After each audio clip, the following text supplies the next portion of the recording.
નમસ્કાર મિત્રો। તો આ વિડીયોની અંદર આપણે થોડા એક્ઝામ્પલ જોવા જઈ રહ્યા છીએ। તો ફર્સ્ટ આપણે જોવા જઈશું ઉદાહરણ નંબર 7.8 બરાબર।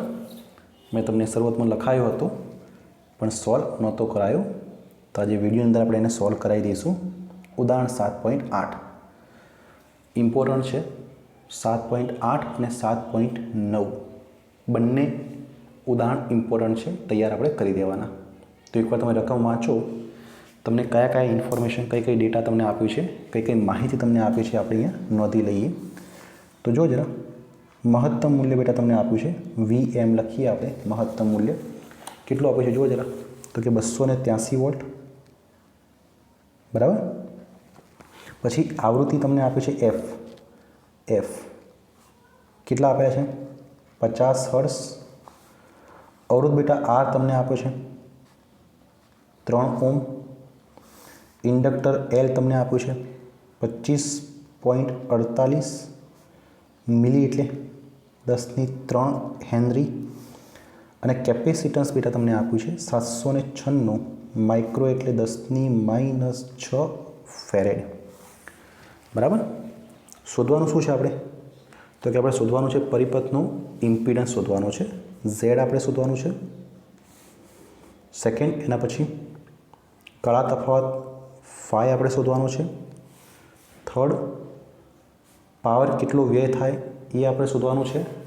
અને નંબર 4 પાવર ફેક્ટર બરાબર ને, જેને આપણે કોસ ફાઈ લખતા હોઈએ છીએ, તો આપણે કોસ ફાઈ શોધવાનું છે। તો ચલો ચાલુ કરીએ આપણે। કયો પરિપથ છે બોલો, તો કે શ્રેણી LCR પરિપથ છે। જો L C અને R આપે છે ને, તો આ કયો પરિપથ આવે, LCR પરિપથ આવે। તો LCR પરિપથમાં LCR પરિપથમાં બેટા ઇમ્પિડન્સ કેવી રીતે શોધાય બોલો ચલો। તો કયું ક્વેશ્ચન આવશે ઇમ્પિડન્સ શોધવા માટે, તો કે Z = √R² plus XC minus XL² બરાબર ને। પરિપથનો ઇમ્પિડન્સ આ રીતે શોધી શકાય। હવે જો XC અને XL આપણે શોધી કાઢીએ, જો તો XC કેટલા શોધાય, તો કે XC = 1/ωc અથવા તો 1/2πfc બરાબર ને। તો 1/ જો 2πની વેલ્યુ કેટલી, તો કે 3.14। આવૃત્તિ કેટલી આપી છે 50। સીનું મૂલ્ય તો એ આપ્યું 796 10⁻6 બરાબર ને। શોધી કાઢીશું બેટા, તો આપણને આન્સર મળી જશે XC બરાબર 4 ઓમ। કેટલો મળશે આપણને 4 ઓમ। એ પ્રમાણે ચલો આપણે XL શોધી કાઢીએ। તો XL કેટલા શોધાય, ωL અથવા તો 2πfL બરાબર ને। 2 ચલો પાઈની વેલ્યુ કેટલી 3.14। આવૃત્તિ બેટા કેટલી 50। L મતલબ ઇન્ડક્ટર કેટલું આપ્યું છે 25.48 ગુણ્યા 10⁻3 આપણને આપેલું છે। સાદુરૂપ જરા આપી દઈશું, તો બેટા XL આપણને મળી રહેશે 8 ઓમ। તો જો આપણને XC મળી ગયા, XL મળી ગયા, ક્યાં મૂકશો સમીકરણ નંબર 1ની અંદર મૂકી દો। ચલો સમીકરણ 1માં મૂકી દો તો Z આપણને મળી જશે। તો લખીએ માટે પરિપથનો ઇમ્પિડન્સ Z = √R², R કેટલા 3, તો 3નો વર્ગ લખીશું, પ્લસ XC બેટા 4 માઇનસ 8 -4નો વર્ગ, તો 9 અને 16 25, 25નો વર્ગમૂળ કેટલો આવશે 5। તો આપણને ઝેડનો આન્સર મળી જશે એક ઇમ્પિડન્સ, પરિપથનો ઇમ્પિડન્સ બેટા કેટલો આવશે 5 ઓમ તમને મળી રહેશે। ક્લિયર આવડશે, સારું। ચલો હવે સેકન્ડ કળા તફાવત શોધવાનો છે। કળા તફાવત પરિપથમાં કળા તફાવત યાદ કરો ચલો, કે શ્રેણી LCR પરિપથમાં કળા તફાવત કેવી રીતના શોધાય, તો કે tan phi = કઈ ક્વેશ્ચન હતું XC માઇનસ XL/R।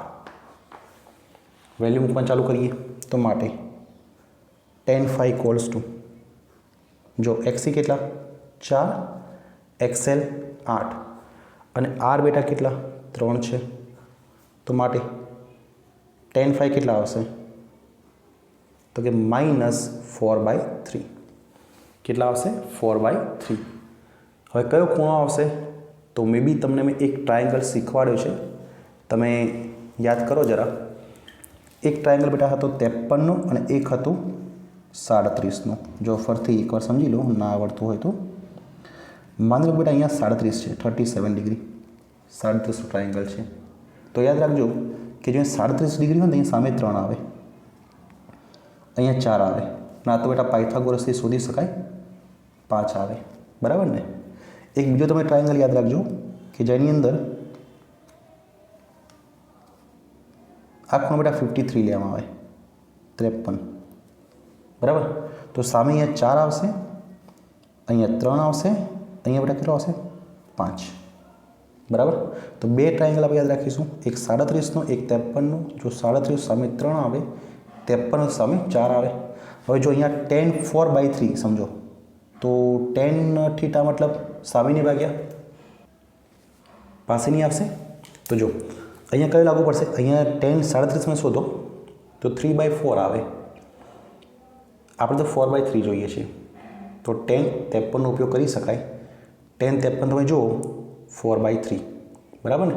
તો અહીંયા ખૂણો કયો મુકાય 53, પણ આગળ માઇનસ છે તો માટે ફાઈની વેલ્યુ આવશે -53 ડિગ્રી. તો બેટા ખૂણો આપણને મળી ગયો, કાળા તફાવત મળશે -53 ડિગ્રી. ક્લિયર? આવડશે? સારું, ચલો હવે નેક્સ્ટ હવે શોધવાનું શું છે તો કે પાવર શોધવાનું છે. પાવર હમણાં જ આપણે ઇક્વેશન જોયું હતું લાસ્ટ વિડીયોની અંદર બેટા કે જે LCR પરિપથ હોય, બરાબર, એમાં પાવર કેવી રીતના શોધી શકાય તો કે VRMS પછી IRMS નેક્સ્ટ cos phi, બરાબર ને. સૂત્ર યાદ છે ને, LCR શ્રેણી પરિપથમાં પાવર કેવી રીતના શોધી શકાય VRMS IRMS cos phi. ચલો VRMS એનો મતલબ કે આપણે લખી શકાય VM/√2, બરાબર. IRMS નથી મારી પાસે તો એક કામ કરો જરા, ઓમના નિયમનો ઉપયોગ કરીએ કે ભાઈ I = V/R. અહીંયા હું RMS લખું તો અહીંયા પર શું આવે RMS લખી શકાય, બરાબર. આ વેલ્યુ અહીંયા મૂકી દો તો માટે P = VRMS m/m. IRMSની જગ્યાએ લખી શકાય VRMS/R ઇન્ટુ cos phi, બરાબર ને. તો માટે પાવર શું આવશે, મલ્ટીપ્લાય કરો જરા તો કે V² RMS/R into cos phi, બરાબર ને. સારું, હવે તમને ખબર છે કે VRMS શું લખાય, VRMS = VM/√2. તો માટે આ જે પાવરનું સૂત્ર હતું એની અંદર જો VRMS અહીંયા શું લખીશું VM/√2 લખીશું. તો અહીંયા સ્ક્વેર છે તો સ્ક્વેર કરો ને જરા, સ્ટેપ ડાયરેક્ટ લખું છું, VM² આવે, √2 સ્ક્વેર 2 આવે, અહીંયા R cos phi, બરાબર. ચલો VM કેટલા તો કે 283, તો 283 ઇન્ટુ 283/2, આરની વેલ્યુ કેટલી 3, અને બેટા cos phi એનો મતલબ કે અહીંયા cos phi ની વેલ્યુ કેટલી છે 53 છે ને. જો આ રહી phi કેટલા આવ્યા 53, તો એ શું હશે cos 53, અને બેટા cos 53 નું મૂલ્ય કેટલું આવે અહીંથી શોધી કાઢો. આ રહી જો cos 53 પાસેની ભાગ્યા કર્ણ, તો પાસેની 3, કર્ણ કેટલા 5, તો એ લખીશું 3/5, બરાબર. તો બેટા આને આપણે સોલ્વ કરીશું તો અહીંયા આન્સર આવશે ઓકે. અહીંયા થોડું બેટા એક ચેન્જ કરજો જરા, આપણે આ શ્રેણી LCR પરિપથ છે તો VRMS અપોન બેટા R ના લખાય, શું લખવું પડે Z લખવું પડે, Z, બરાબર ને. ઇક્વેશન શું છે I = V/Z. તો બેટા શ્રેણી LCR પરિપથ છે એટલે શું લખાય VRMS/Z લખાય. તો અહીંયા આપણે થોડું ચેન્જ કરીશું, અહીંયા Z કરી દેવાનું, અહીંયા પણ બેટા શું આવશે Z આવશે, અને આપણે આને આપણે કાઢી નાખશું બેટા તો શું આવશે અહીંયા Z આવશે, અને અહીંયા Z ની વેલ્યુ બેટા દેખો કેટલી છે? આ રહી જો 5 છે ને 5. ઝેડની વેલ્યુ કેટલી છે? 5. Z equals two 5. તો બેટા અહીંયા ઝેડની વેલ્યુ કેટલી આવશે? 5 આવશે. બરાબર ને? તો અહીંયા ખાલી એક ચેન્જ કરીશું આપણે. VRMS પણ આર ના લખાય. કેમ? LCR શ્રેણી પરિપથ છે ને, તો ઝેડ આવે. તો અહીંયા ઝેડની વેલ્યુ 5 આવશે. સાદુરૂપ જરા આપજો બેટા. તો પી તમને મળશે 4800 વોટ. તો અહીંયા પાવર પણ આપણને મળી જશે. બરાબર. હવે છેલ્લું પાવર ફેક્ટર શોધવું છે. તો પાવર ફેક્ટરને cos 5 કહેવાય. તો cos 5ની વેલ્યુ બેટા -53 ડિગ્રી આપણે શોધી છે. જો આ રહી 5 કેટલા? -53 ડિગ્રી. તો cos -53. હવે બેટા cos છે ને, cos એ બેટા cos યુગ્મ ફંક્શન છે કે અયુગ્મ ફંક્શન છે? તો યાદ રાખજો કે cos છે ને એ બેટા યુગ્મ ફંક્શન છે. યુગ્મ એનો મતલબ કે cos -θ હોય તો બેટા એને cos θ લખી શકાય. અને જો sin -θ હોય ને તો બેટા એને -sin θ લખાય. કેમ કે આ sin છે એ અયુગ્મ ફંક્શન કહેવાય અને cos બેટા કયું છે? યુગ્મ ફંક્શન છે. તો માઇનસને શોષી લે, એબ્સોર્બ કરે. તો અહીંયા જો આ cos -53 છે, મતલબ કે યુગ્મ ફંક્શન છે, તો માઇનસને કાઢી નાખવાનું. તો એનો મતલબ કે આને cos 53 ગણી શકાય. cos 53 બરાબર ને? અને જો 53ની વેલ્યુ cos એટલે પાસેની ભાગ્યા કર્ણ, તો 3/5. 53નો ખૂણો છે ને 3/5. તો અહીંયા લખીશું આપણે કે cos 53 ઇક્વલ્સ ટુ 3/5. 3/5 બેટા કેટલા આવશે? 0.6. તો આપણે cos 5 કેટલા આવશે? 0.6. બરાબર. તો આ હતું બેટા ઉદાહરણ નંબર 7.8. મોસ્ટ ઇમ્પોર્ટન્ટ છે, તૈયાર કરી દેવાનું. આવડશે? ચલો એના પછી નેક્સ્ટ આપણે કરવાનું છે ઉદાહરણ નંબર 7.9. આજે બેટા ઉદાહરણ નંબર 7.9 છે. તમારા ટેક્સ્ટ બુકની અંદર જો જરા રકમ તમને શું આપેલી છે. આના ઉપરથી આપણે સોલ્વ કરવાનું છે. તો ઉદાહરણ લખીએ આપણે 7.9ની અંદર. ઉદાહરણ 7.9ની અંદર એ લોકોએ પૂછ્યું છે કે જ્યારે અનુનાદ થાય, અનુનાદ, તો બેટા એ વખતે આપણે આવૃત્તિ શોધવાની છે. બરાબર. અને જે પણ ડેટા છે એ આપણે ઉદાહરણ 7.8માંથી લેવાનો છે. પછી નેક્સ્ટ શું કીધું છે કે અનુનાદ થાય ત્યારે બેટા લખીએ આપણે કે અનુનાદ જ્યારે થાય ત્યારે આપણે ઇમ્પિડન્સ શોધવાનું કહ્યું છે. સેકન્ડ, અનુનાદ સમયનો પ્રવાહ એટલે કે IRMS શોધવાનું કહ્યું છે. અને જ્યારે પણ અનુનાદ થાય ત્યારે બેટા પાવર શોધવાનું કહ્યું છે. તો ઉદાહરણ 7.9ની અંદર આપણે 3 વસ્તુ શોધવાની છે. શોધી કાઢીએ. જો તો પહેલો ક્વેશ્ચન આવશે કે જ્યારે અનુનાદ થાય ત્યારે કેટલી આવૃત્તિ મળે? તો તમને ખબર છે કે F ઇક્વલ્સ ટુ 1/2π √LC. બરાબર ને? આવૃત્તિનું સૂત્ર છે 1/2π √LC. બસ વેલ્યુ મૂકો, આન્સર આવી જશે 1/2πની વેલ્યુ કેટલી? 3.14. વર્ગમૂળની અંદર જો L બેટા આપણે આગળથી લેવાના છે. આગળના દાખલામાં L કેટલા હતા? તો કે 25.48 ગુણ્યા 10⁻3.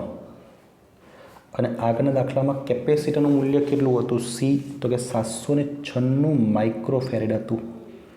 10⁻6 અહીંયા લખી દેવાના. બરાબર ને? સાદુરૂપ જરા આપી દેજો. તો બેટા F તમને મળશે 35.4 હર્ટ્ઝ આપણને મળી રહેશે. તો આપણને આવૃત્તિ અહીંયા મળી ગઈ. કેટલી મળી? 35.4 હર્ટ્ઝ. હવે તમારા ટેક્સ્ટબુકની અંદર ઓમેગા પણ શોધ્યા છે. કોઈ જરૂર છે નહીં, કારણ કે એ લોકો ચોખ્ખું લખ્યું છે કે આવૃત્તિ શોધો. કોની આવૃત્તિ નથી કહ્યું, તો પણ શોધવું જ શોધી શકાય છે. તમને શું ખબર છે? Omega equals to 2πf. બરાબર ને? તો બેટા ઓમેગા ઇક્વલ્સ ટુ 2πf હોય તો વેલ્યુ મૂકી દો. ચલો 2. તો પાઈની વેલ્યુ બેટા કેટલી આવશે? 3.14. અને એફ કેટલા? 35.4. બરાબર ને? તો આપણે ઓમેગા મળી જશે. એ મળશે 222.2 રેડિયન પર સેકન્ડ. બરાબર. તો શોધવાની કંઈ જરૂર છે નહીં, પણ તમને ટેક્સ્ટબુકની અંદર ઓમેગા આપ્યા છે તો આપણે શોધી કાઢીએ. તો જો પહેલું કામ પતી ગયું, આપણે આવૃત્તિ મળી ગઈ. હવે સેકન્ડ મિનિટ આપણે શોધવાનું છે અનુનાદ સમય ઝેડ શોધવાના છે. તો તમને ખબર છે બધાને કે જ્યારે પણ અનુનાદ થાય તો ઇમ્પિડન્સ કેટલો આવે, તો કે આર જેટલો આવે. અને બેટા આર આપણને આગળ આપેલા જ હતા આગળના દાખલામાં 3 ઓમ, બરાબર. નંબર 3 એના પછી નેક્સ્ટ આપણે આઈ આરએમએસ શોધવાનું છે. ચલો આઈ આરએમએસ કેટલા શોધાય, તો ઇક્વેશન બોલો. તો કે વી આરએમએસ અપોન ઝેડ, બરાબર ને, આગળના દાખલામાં લખ્યું હતું ને આપણે આઈ આરએમએસ કેટલા શોધાય, વી આરએમએસ અપોન ઝેડ. હવે અહીંયા બેટા ઝેડ કેટલો લેવાનો, તો આપણે અનુનાદ સમય દાખલો ગણી રહ્યા છીએ તો ઝેડ કેટલા આવશે, આર આવશે. તો અહીંયા લખી શકાય વી આરએમએસ અપોન આર. હવે તમને આગળના દાખલામાં વી એમ આપ્યું છે, અહીંયા વી આરએમએસ છે. કન્વર્ટ કરીએ આપણે તો તમને ખબર છે કે વી આરએમએસ અહીંયા શું લખાય, વી એમ બાય √2 ઇન્ટુ આર લખાય. ચલો વી એમની વેલ્યુ કેટલી, તો કે 283. શું કે 283 √2 1.41. અને બેટા આરની વેલ્યુ કેટલી, તો કે 3 છે. શોધી કાઢીશું, આપણને આઈ આરએમએસ મળી જશે. કેટલા આવશે, તો કે 66.71 એમ્પિયર. તો આ આપણને આઈઆરએમએસ મળી ગયા. ક્લિયર થાય છે. તો અનુનાદ સમયે ઝેડ અને અનુનાદ સમયે આપણને આઈઆરએમએસ મળી ગયા. હવે નંબર 3 આપણે પાવર શોધવાનો છે અનુનાદ સમયે, બરાબર. ચલો કઈ ક્વેશ્ચન આવશે, તો કે P equals to V RMS I RMS cos phi. જ્યારે પણ બેટા અનુનાદ થાય તો z ઇક્વલ્સ ટુ આર આવે. ફાઈ બેટા કેટલા આવશે, તો અનુનાદ જ્યારે પણ થશે તો માત્ર અવરોધ ધારો તો પરિપથ આવે તો બેટા ફાઈ 0 આવે. તો P કેટલા આવશે, વી આરએમએસ આઈઆરએમએસ cos 0. cos 0 બેટા 1 આવે તો લખવાની કોઈ જરૂર છે નહીં. તો માટે P equals to V RMS. ચલો આઈ આરએમએસ કેટલા શોધી શકાય, તો તમને ખબર છે આઈ આરએમએસ ઇક્વલ્સ ટુ ફરથી આવશે વી આરએમએસ અપોન ઝેડ. પણ અહીંયા શું લખશું, આર લખીશું. કેમ, અનુનાદ સમયની વાત ચાલી રહી છે. તો P બેટા કેટલા આવશે, વી સ્ક્વેર આરએમએસ અપોન આર. હવે આપણે વી એમ આપણે આપેલું છે તો વી આરએમએસ વીમાં કન્વર્ટ થઈ જઈએ આપણે તો તમને શું આવશે, વી એમ બાય √2 ને, તો અહીંયા આવશે વી એમ સ્ક્વેર √2 સ્ક્વેર 2 ઇન્ટુ આર. વી એમ સ્ક્વેર બેટા કેટલા આપે છે, 283 ઇન્ટુ 283 √2, અહીંયા 2 આવશે. આની વેલ્યુ બેટા કેટલા, 3. આને હવે સાદું આપીશું તો આપણે કંઈક આન્સર મળી જશે 1334.8.16, બરાબર. તો આને આપણે લખી શકીએ 1 2 3 13.3 એટલે કે 34 ગુણ્યા 10⁻³ પાવરનો એકમ આવશે વોટ, બરાબર ને. તો આ આપણને આન્સર અહીંયા મળી રહેશે. આવડશે. તો અહીંયા આપણે આવૃત્તિ શોધી કાઢી, બરાબર. પછી ઓમેગા શોધી કાઢ્યા. Next Z equals to R, કારણ કે અનુનાદ થઈ રહ્યું છે. આઈઆરએમએસ શોધી કાઢ્યા અને અનુનાદ સમય પાવર આપણે શોધ્યું તો આન્સર તમને મળી રહેશે. ક્લિયર, આવડશે. સારું, ચલો એના પછી ડેટા નેક્સ્ટ આપણે જોવાનું છે ઉદાહરણ નંબર 7.11. 7.10 તમને હું હોમવર્કમાં આપું છું, બરાબર. સિમ્પલ છે, તમે કરી શકશો. તો 7.11 હવે આપણે સોલ્વ કરીએ. આ પણ બેટા મોસ્ટ આઈએમપી છે, મોસ્ટ આઈએમપી, બરાબર. એલસી ઓસિલેશનનો દાખલો છે. ક્વેશ્ચન તમે એકવાર રીડ કરો, તમને શું પૂછી રહ્યું છે. તો ક્વેશ્ચનમાં એવું લખ્યું છે કે આપણે સાબિત કરવાનું છે કે એલ અને સી, જો એલસી પરિપથનો દાખલો છે. અહીંયા સી ડ્રો કરું, આ તમારી ઇન્ડક્ટર એલ આવે, બરાબર. અહીંયા સી, અહીંયા એલ. તો આપણે સાબિત કરવાનું છે કોઈ પણ સમયે આની ઉર્જા, તમને ખબર છે કેપેસિટર પાસે કેટલી ઉર્જા હોય, યુઈ. ઇન્ડક્ટર પાસે કેટલી ઉર્જા હોય, યુબી. તો આપણે સાબિત કરવું છે કે કોઈ પણ સમયે આ બંને ઉર્જાનો સરવાળો કયો આવે, અચળ આવે. એ આપણે સાબિત કરવું છે, બરાબર. તમે ક્વેશ્ચન રીડ કરો તમને ખબર પડશે શું લખ્યું છે કે ભાઈ એલસી ઓસિલેશનની અંદર આપણે એવું સાબિત કરવું છે કે ભાઈ એની કુલ ઉર્જા હોય તંત્રની એ અચળ આવે, બદલાય નહીં, એ આપણે સમજવું છે. જો જોઈએ કેવી રીતે શોધી શકાય. પહેલાં એક કામ કરીએ, આપણે યુઈ શોધી કાઢીએ. ચલો, મતલબ કે કેપેસિટરમાં સંગ્રહિત ઉર્જા. બોલો કયું સૂત્ર આવશે? તો કે Q²/2C, Q²/2C, બરાબર ને. તમને ખ્યાલ છે કે શરૂઆતમાં કેપેસિટર પાસે કેટલું જ ભાર હતું? QM હતું, બરાબર ને. તો અહીંયા આપણે શું લખીશું? QM લખી દઈશું. તો ઇક્વેશન શું આવશે? કેપેસિટરમાં સંગ્રહિત ઉર્જાનું ઇક્વેશન Qm²/2C, બરાબર ને. તમે Q લખો તોય કોઈ વાંધો નહીં, Q0 લખો તો પણ વાંધો નહીં, બરાબર. તો અહીંયા તમારે આવશે Qm²/2C. ક્લિયર? ઓકે. હવે કામ કરીએ આપણે કે Qની વેલ્યુ મૂકી દઈએ. Qની વેલ્યુ હવે તમે બેટા જે ઉર્જા શોધવા જઈ રહ્યા છો એ કોઈ પણ સમયે છે, કોઈ પણ સમયે. આપણે જે QM લખ્યું, QM એ ક્યારની ઉર્જા? શરૂઆતની ઉર્જા છે. આપણે તો કોઈ પણ સમયે શોધવું છે, તો આપણે આ સૂત્રમાં QM ના લખવું જોઈએ. કેમ? કારણ કે આપણે ઉર્જા છે શોધી રહ્યા છે, કોઈ પણ સમયે શોધી રહ્યા છે. મહત્તમ વિદ્યુતભાર ક્યારે મળશે? શરૂઆતના સમયમાં. અને આપણે ઉર્જા કોઈ પણ સમયે શોધવી છે. જેમ જેમ સમય જશે આનો વિદ્યુતભાર ઘટશે, આનો વિદ્યુતભાર વધશે, એટલે આપણે અહીંયા લખીશું Q²/2C, બરાબર ને. હવે બેટા Qનું સૂત્ર આપણે હમણાં સાબિત કર્યું, મતલબ કે લાસ્ટ વિડીયોની અંદર કયું હતું? Q યાદ કરો, QM cos ωt, બરાબર ને. આ કિંમત અહીંયા મૂકી દો સમીકરણ નંબર 1ની અંદર. તો જો UE કેટલા આવશે? તો કે UE બરાબર Qની જગ્યાએ મૂકવાના QM² cos² ωt/2C. તો આ એક આપણું કામ પૂરું થઈ ગયું કે કેપેસિટરમાં સંગ્રહિત ઉર્જાનું સૂત્ર મળી ગયું આપણને. ચલો હવે કામ કરીએ, આપણે ઇન્ડક્ટરમાં સંગ્રહિત ઉર્જા શોધી કાઢીએ. UB ઇન્ડક્ટરમાં કેટલી ઉર્જા સંગ્રહાયેલી હોય? તો કે 1/2 Li² જેટલી ઉર્જા સંગ્રહિત હોય, બરાબર ને. આઈની વેલ્યુ બોલો. ચલો, તો આઈની વેલ્યુ શું આવે? તો કે Im sin ωt.